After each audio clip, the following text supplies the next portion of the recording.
The kingdom in the sky. This is Africa. To the outside world, this is what Africa looks like. Dust. Heat. Endless sun. Lions on savannas.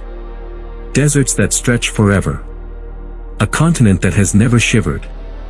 They are wrong. Hidden high above the clouds is a kingdom that defies every stereotype. The kingdom of Lesotho. A country inside a country. Completely surrounded by South Africa. An island of mountains in a sea of plains.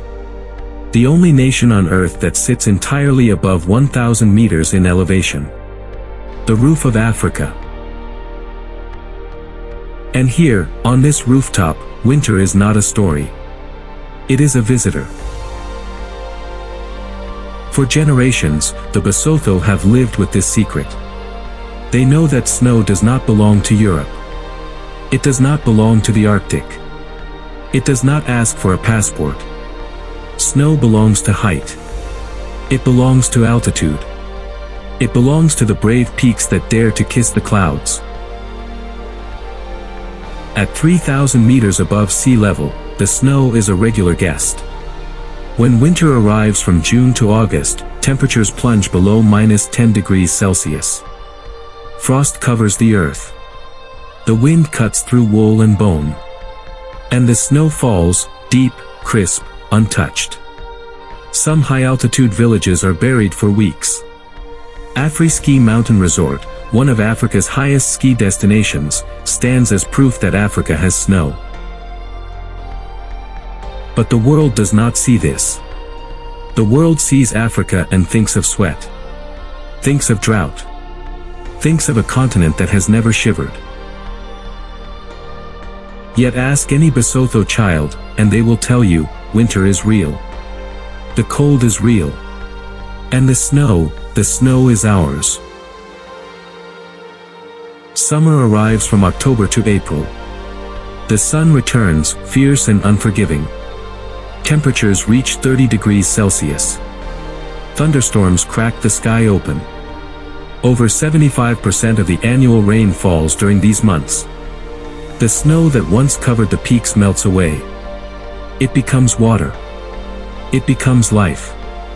It flows down the mountains, across the plains, into the rivers. It feeds the very continent the world still believes is only made of dust. The snow never truly leaves. It just waits. For the next winter. For the next miracle. For the next child to look up and see themselves reflected in the white, falling sky.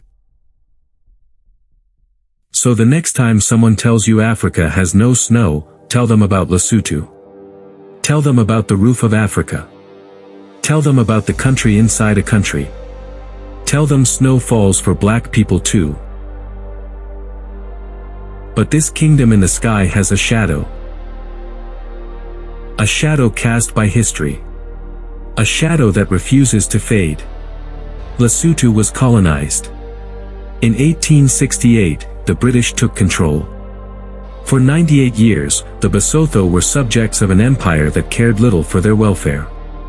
Independence came on October 4, 1966. But the symptoms of colonization still linger. The countryside remains trapped in the 19th century. No roads. No electricity. No clean water. Life expectancy is barely 57 years. 1 in 5 adults lives with HIV. Fewer than one doctor for every 10,000 people. Mothers give birth in understaffed clinics. Children die from preventable diseases. Malnutrition stunts a third of the nation's youth. Hunger is constant. Poverty is widespread. Unemployment is high. Some tourist attractions have been built, lodges, ski resorts, scenic viewpoints. But they are for outsiders. The locals remain. The struggle remains. The beauty is for the world to see, the pain is for the Basotho to carry. And surrounding this tiny kingdom on all sides is South Africa. A fast-developing nation. The economic powerhouse of the continent. A country that completely surrounds Lesotho, a country inside a country, trapped in the belly of its powerful neighbor. The Lesotho Highlands Water Project sends billions of gallons of water to South Africa's industrial heartland. But Lesotho's people see little of the wealth. The treaty was signed in 1986, and Lesotho is seeking to renegotiate for fairer compensation. South Africa insists it is paying fair royalties. The dispute continues. Some groups argue that large parts of South Africa were unjustly taken during colonial times and should be returned. Both governments reject these claims to avoid conflict. But the wound remains. And the border itself is a daily struggle. To cross between the two countries, Basotho must carry a passport. Human rights groups call it an oppressive holdover from apartheid. Families are separated. Workers lose jobs. Some risk crossing rivers illegally and drown. Being a country inside a country means Lesotho has no choice but to depend on its powerful neighbor. Despite this, Lesotho is rich beyond measure. Diamonds contribute up to 10% of the economy. The mines have produced some of the world's largest and most valuable stones. But the diamond market is volatile. In 2025, a global downturn hit hard. Prices fell. Workers were retrenched. Beyond diamonds, Lesotho exports premium wool and mohair, valued at roughly $46 million in 2024. There is a small garment industry too. But these sectors cannot lift a nation alone. Yet the future holds promise. Deep beneath the mountains lie deposits of rare earth elements, minerals critical for modern technology. Electric vehicles, smartphones, solar panels, wind turbines. The world desperately needs these resources. And Lesotho has them. The government is actively seeking international partners to develop this new industry.